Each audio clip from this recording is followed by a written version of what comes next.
Anthony Blinken s'est entretenu avec les autorités pour discuter notamment coopération et questions sécuritaires de précision dans cette édition. Et puis la crise née du retrait des délégations de pouvoir à 9 fédérations sportives par le ministère de la Jeunesse en passe d'être résolue. Cet après-midi, un comité paritaire a été installé. Existent donc les comités de gestion des précisions également dans cette édition. Mesdames, Messieurs, bonsoir et bienvenue à tous dans cette édition d'information sur la télévision Labari et surtout bonne rupture de jeunes. La rupture de jeunes, justement, le chef de l'État, Issoufou Mahamadou, a clôturé hier soir avec les acteurs et les représentants des organisations socio-professionnelles du secteur des médias nigériens la série de ruptures collectives du jeune avec les différentes couches de notre société. Hier, c'était donc le tour des acteurs et des représentants des organisations socio-professionnelles du monde des médias nigériens qui étaient à l'honneur au palais présidentiel. Ibrahim Abdou et Michel Deji pour le compte-rendu. Après les autres composants de la nation, c'est au tour de la presse d'être à l'honneur pour accomplir cet acte de rupture de jeûne et de prière collective avec le président de la République. C'est une occasion pour la presse de s'approcher, de voir le président vis-à-vis, de le saluer et de lui parler ce que vous avez sur le cœur. C'est chaque année. La presse pouvait s'approcher de lui, surtout les grands là, ils s'approchent de lui, c'est pour lui parler des problèmes du pays, quand même que ce soit une affaire de la religion. La cérémonie de rupture du jeûne avec le président de la République revêt aussi aux yeux du Conseil supérieur de la communication une autre signification. Elle permet de renforcer la confraternité au sein de la famille de la presse nigérienne. Est-ce que vous avez eu à échanger avec le président de la République, monsieur le ministre, sur la situation actuelle de la liberté de la presse dans notre pays? Il y a des moments beaucoup plus opportuns que celui-ci pour échanger de ces questions. Mais je dois dire que la liberté de la presse, malgré ce que certains pensent, en tout cas dans notre pays, elle se porte bien. Dans tout exercice de la liberté d'expression, il y a des hauts et des bas. Mais pour l'essentiel de notre pays, je pense que l'engagement que le président a pris, il l'a respecté en matière de liberté de la presse. Et nous l'avons dit à maintes reprises qu'il appartient aussi aux journalistes de jouer leur partition. Et c'est de ce côté, malheureusement, qu'il y a le plus souvent des ratés. Et je pense que la deuxième édition de la Journée nationale de la liberté de la presse s'annonce, c'est dans quelques mois. Nous allons saisir cette occasion pour faire notre propre introspection, pour faire le bilan de cette liberté de presse au Niger. Cette cérémonie marque ainsi la fin de cette série de ruptures collectives de jeunes à la présidence. Une rupture de jeunes qui a enregistré cette année l'absence de nombre de convives.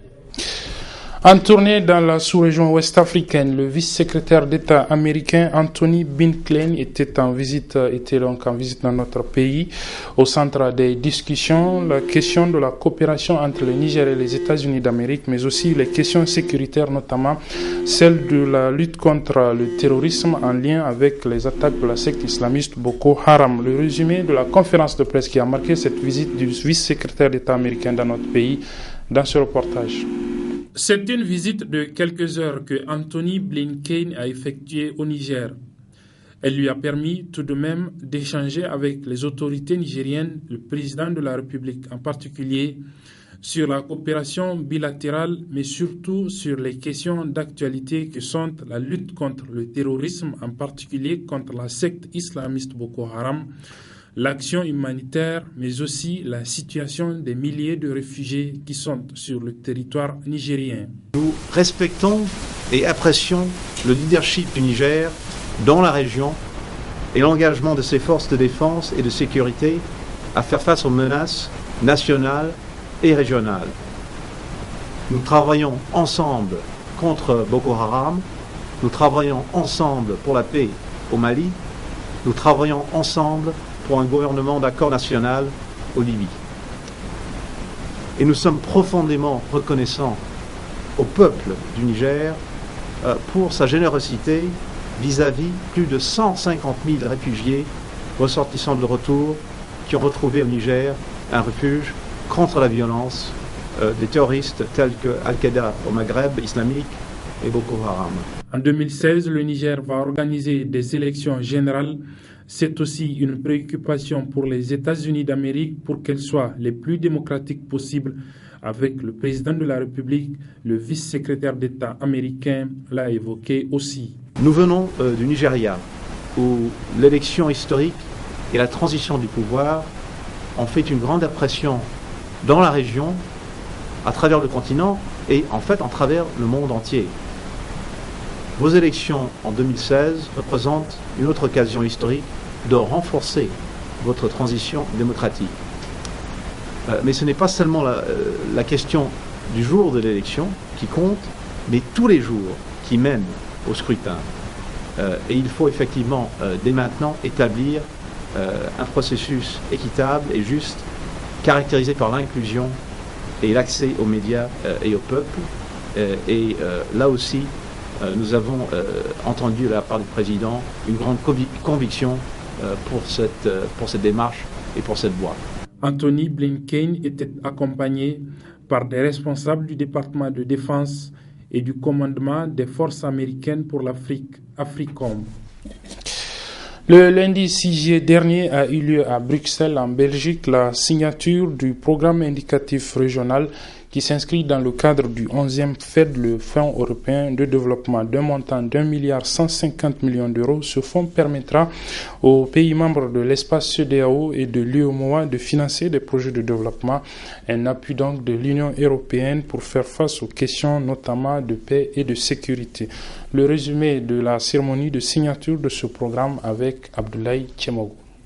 Quelle feuille de route pour la mise en œuvre du programme indicatif régional au titre du secteur paix, sécurité et stabilité? C'est l'objectif recherché au cours de la réunion du comité d'orientation stratégique tenue à Bruxelles du 6 au 7 juillet 2015 sous la houlette de l'Union européenne. Une rencontre à laquelle avait pris part le ministre des Finances, M. Seydou Sidibé, accompagné de l'ambassadeur sortant du Niger à Bruxelles, Ilo Adani, et du coordonnateur de la cellule Union européenne à Niamey, M. Abdoulaye Salifou. Outre les ordonnateurs nationaux du FED, on note la présence à cette importante rencontre du président de la commission de la CEDEAO, du président de la commission de l'UMOA, du commissaire au développement et à la coopération internationale et ainsi que du commissaire aux affaires humanitaires de l'Union européenne. Cette réunion a pour but d'aboutir très rapidement à la signature du programme indicatif régional, mais aussi et surtout de prendre des décisions importantes sur les grandes orientations que nous résume ici le coordonnateur de la cellule Union européenne. Nous sommes là pour assister à la signature du PIR 11e FED, qui s'articule autour de 3 axes. Donc le premier axe qui a trait à la paix, la sécurité et la stabilité régionale, doté d'une enveloppe de 250 millions d'euros. Le deuxième axe, le commerce et l'intégration régionale, qui inclut en même temps le transport et l'énergie pour 575 millions d'euros. Ensuite, le troisième et dernier axe qui traitera de la sécurité, la résilience et la gestion des ressources naturelles pour une enveloppe de 300 millions d'euros. Tous ces points ont fait l'objet de discussions au cours de ces 48 heures de débats fort enrichissants, comme le souligne le ministre des Finances. Nous avons discuté effectivement du programme indicatif régional qui a été signé tout à l'heure, vous l'avez vu. Et il nous permettra sans doute de traiter de 3 points majeurs: la paix, la sécurité, la stabilité. Le deuxième point, c'est le développement économique et le commerce régional. Et le troisième point, la gestion durable des ressources naturelles. Et toutes ces questions sont des préoccupations majeures, vous le savez. Et nous avons échangé sur les stratégies, les meilleures stratégies pour mettre ce programme en œuvre, par des montants de 1,5 milliard d'euros. Et je pense que ça va se passer comme nous l'avons souhaité. Les répondeurs, vous le savez, nous avons des grandes préoccupations en matière de sécurité. Vous le savez, nous avons des préoccupations au nord du pays, au sud du pays et à l'ouest, à la frontière malienne. Donc, toute action qui vise à renforcer les questions sécuritaires sont sont les bienvenus et auront sans doute des retombées réelles. Le lancement officiel du programme indicatif régional qui vient d'être approuvé porte sur une enveloppe de 1,150 milliard d'euros financée par l'Union européenne et ses partenaires. Une somme qui servira en grande partie à financer de nombreux projets de développement dans le cadre du 11e FED, et le Niger sera l'un des premiers pays bénéficiaires. La troisième phase du programme d'action communautaire PAC 3 a un document de stratégie de communication et son plan d'action. Ces deux documents sont en train d'être examinés et validés au cours d'un atelier qui a débuté ce matin et que nous résument nos reporters Aboubakar Souley et Nafissa Adamou Sirfo. Le programme d'action communautaire PAC 3 est depuis le début de l'année 2014 dans sa troisième phase de projet pour boucler ainsi le cycle de 3 phases successives qui lui sont fixées. C'est donc pour valider le document de stratégie de communication et son déploiement en termes d'activité ou de planning que se tient ce présent atelier. Les investissements réalisés par le PAC 3 et ses partenaires ont besoin d'être connus et les impacts produits partagés. C'est dans ce sens que cet atelier est organisé pour déterminer un ensemble d'outils et canaux de communication permettant au programme de continuer à mettre en place les conditions d'une plus grande visibilité de ses activités et un meilleur partage des résultats et impacts. Les documents que vous allez enrichir et amender sont très importants pour le PAC 3 car la communication est partie prenante dans toutes les activités du programme. Il serait aussi important que cette communication se fasse dans les deux sens, en permettant davantage aux populations de donner leur feedback, en donnant leur appréciation et leur avis à travers les témoignages et le partage de bonnes pratiques enregistrées dans le cadre de la mise en œuvre du projet. Il est également important pour le PAC 3 que le plaidoyer soit fait vers les partenaires au développement et les autres acteurs de la mise en œuvre, ainsi que les bénéficiaires, sur les résultats obtenus. Ce qui permettra au programme de développer davantage de synergie et de mettre en place les mécanismes de reddition des comptes et de bonne gouvernance dans toutes les communes du Niger en général et dans les 125 communes d'intervention du programme en particulier. Le coordonnateur national du PAC 3 a saisi l'occasion pour rappeler l'importance de l'élaboration d'un tel document. Ce sont pour nous deux outils d'une grande importance pour améliorer davantage la visibilité de nos réalisations, préciser les actions de renforcement des capacités des acteurs du programme et surtout faire un lien entre certains outils de communication de masse les plus utilisés par les populations cibles sur le terrain, notamment les radios communautaires. Il s'agit pour nous de fédérer tous les efforts, initiatives et ressources permettant de contribuer à une large participation de tous les acteurs et des populations bénéficiaires aux interventions du programme. Les deux documents qui seront issus de cet atelier de 2 jours, à savoir la stratégie de communication et son plan d'action, impulseront sans nul doute une plus grande dynamique favorable au progrès et à l'atteinte des résultats attendus de l'exécution du programme. Il est désormais possible de transférer, recevoir de l'argent du Niger et donc de transférer à partir du Niger de l'argent à travers les téléphones mobiles. En effet, une nouvelle offre allant dans ce sens a été lancée ce matin par la compagnie de téléphonie mobile Airtel Niger. Il s'agit donc de transfert d'argent international. C'était au cours d'une cérémonie que nous résument nos reporters Halidou Bourema et Nafissa Zakou.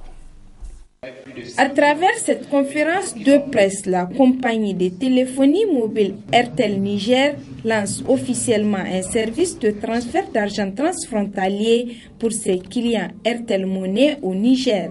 Ce nouveau produit vient enfin soulager les Nigériens vivant dans les pays limitrophes en envoyant de fonds mais aussi en menant des opérations régionales à très faible coût. Nous mettons aujourd'hui à leur disposition la possibilité d'envoyer et de recevoir de l'argent instantanément de l'international à partir du téléphone portable. Et cela, d'où qu'il se trouve, en temps réel. Aussi, pour un début, 5 destinations sont concernées par le transfert international d'argent à partir du téléphone portable. Il s'agit notamment de la Côte d'Ivoire, du Bénin, de la République démocratique du Congo, du Rwanda et de la Zambie. Il faut également noter que dans les meilleurs délais, d'autres destinations s'y ajouteront progressivement. C'est dire donc qu'à partir d'aujourd'hui, les Nigériens de l'extérieur n'auront plus de soucis à se faire. Ils peuvent en toute simplicité, en toute sécurité et à leur convenance envoyer de l'argent vers le Niger ou en recevoir du Niger. Le coût du transfert est de 500 francs seulement, quel que soit le montant envoyé sur une période promotionnelle de 3 mois. Cette cérémonie de lancement du service de transfert d'argent international, le gouverneur de la région de Niamey a félicité et encouragé les initiateurs. Je tiens très sincèrement à féliciter les responsables de RTL Niger qui ont quand même, au vu de nombre d'années passées au Niger, je crois qu'ils ont étudié un peu ce qu'il faut réellement pour la jeunesse nigérienne. Et la réponse est là, nous allons la découvrir tout de suite. Et ça permettra certainement de soulager la souffrance des Nigériens, ceux de l'intérieur comme ceux de l'extérieur. Puisque quand vous avez un parent à l'extérieur, vous avez besoin quand même de lui venir en secours. Et maintenant, c'est facile, au moins les 5 premiers pays. Et quand vous êtes à l'extérieur également, vous avez besoin d'envoyer au moins quelques montants pour les parents au nom de la population de la région de Niamey.